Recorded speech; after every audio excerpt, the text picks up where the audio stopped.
Assalamualaikum warahmatullahi wabarakatuh. Saya Nita Astuti Rahmawati dari kelas Farmasi B angkatan 2020. Pada kesempatan kali ini saya akan menjelaskan materi UAS mengenai titrasi argentometri dan titrasi serimetri. Yang terlebih dahulu akan dijelaskan yaitu titrasi argentometri. Yang pertama ada definisi atau dasar teori dari titrasi argentometri. Titrasi argentometri merupakan metode untuk menetapkan kadar halogenida atau halida dan senyawa-senyawa lain yang membentuk endapan dengan perak nitrat AgNO3 pada suasana tertentu. Selanjutnya, ada prinsip titrasi argentometri, yaitu titrasi di mana hasil reaksi dari hasil titrasi merupakan endapan atau garam yang sukar larut. Selanjutnya, pencapaian kesetimbangan yang cepat pada setiap penambahan titran, tidak ada pengotor yang mengganggu dan perlu indikator untuk melihat titik akhir titrasi. Lalu, pentiter atau titran yang digunakan pada titrasi argentometri ada 3. AgNO3 atau perak nitrat, NH4SCN atau amonium tiosianat, dan KCNS atau kalium tiosianat. Lalu ada analit atau sampel yang digunakan pada titrasi argentometri, yaitu senyawa-senyawa halida atau halogenida seperti Cl- atau klorida, Br- atau bromida, dan iodida atau I-.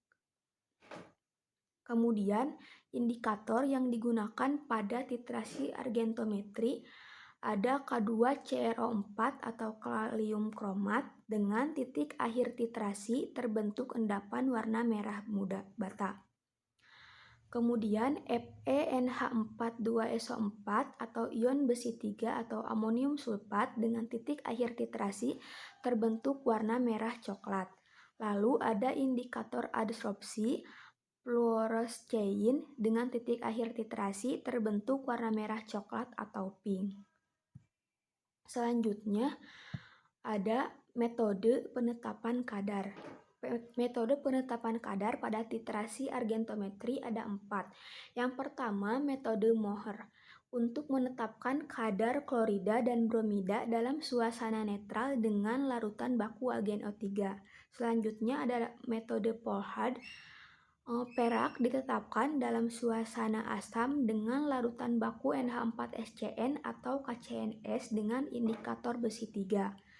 Selanjutnya ada metode Pajans dalam suasana netral menggunakan indikator adsorpsi yang tidak memberikan perubahan warna larutan, tetapi pada permukaan endapan.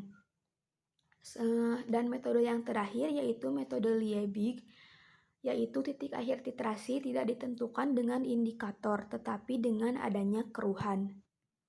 Selanjutnya, ada contoh atau aplikasi penggunaan titrasi di bidang farmasi. Titrasi argentometri dalam bidang farmasi digunakan untuk menetapkan kadar senyawa halida atau halogenida dan senyawa lain yang dapat mengendap dengan larutan perak nitrat. Materi selanjutnya yaitu titrasi serimetri.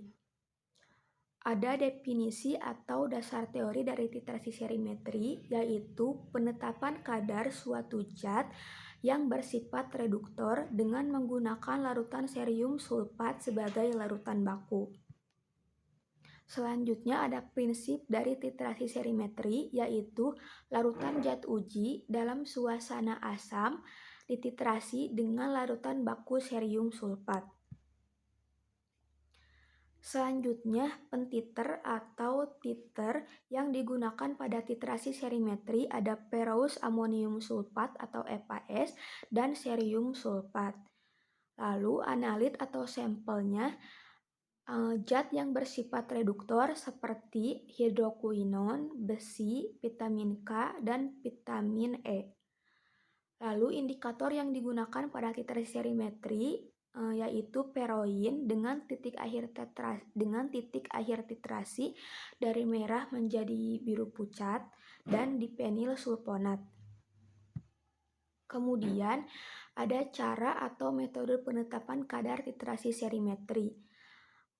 Caranya yaitu sampel 5 mili ditambahkan dengan indikator peroin 1 tetes, kemudian dititrasi dengan larutan cerium sulfat sampai menjadi warna biru pucat. Selanjutnya ada contoh atau aplikasi penggunaan titrasi serimetri di bidang farmasi, yaitu menetapkan kadar zat yang bersifat reduktor seperti besi, hidrokuinon, vitamin K, dan vitamin E.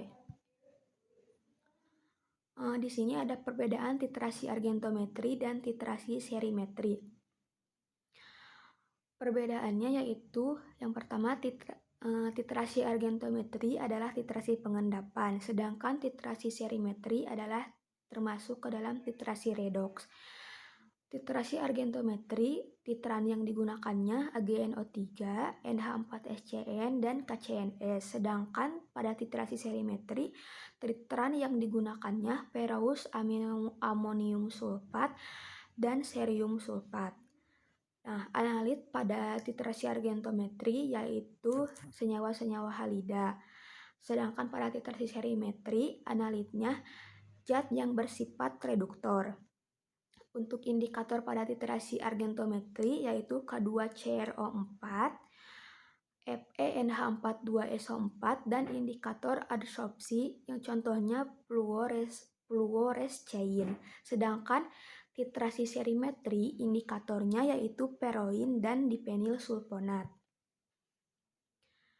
Kesimpulannya yaitu titrasi argentometri atau juga disebut dengan titrasi pengendapan yang menetapkan kadar senyawa halida atau halogenida dengan larutan baku AgNO3 atau NH4SCN atau KCNS dengan tambahan indikator K2CrO4, FeNH42SO4 atau indikator adsorpsi.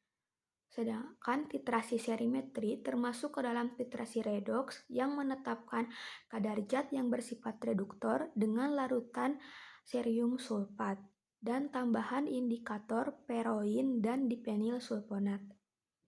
Sekian yang bisa saya sampaikan. Mohon maaf apabila ada kesalahan. Wassalamualaikum warahmatullahi wabarakatuh.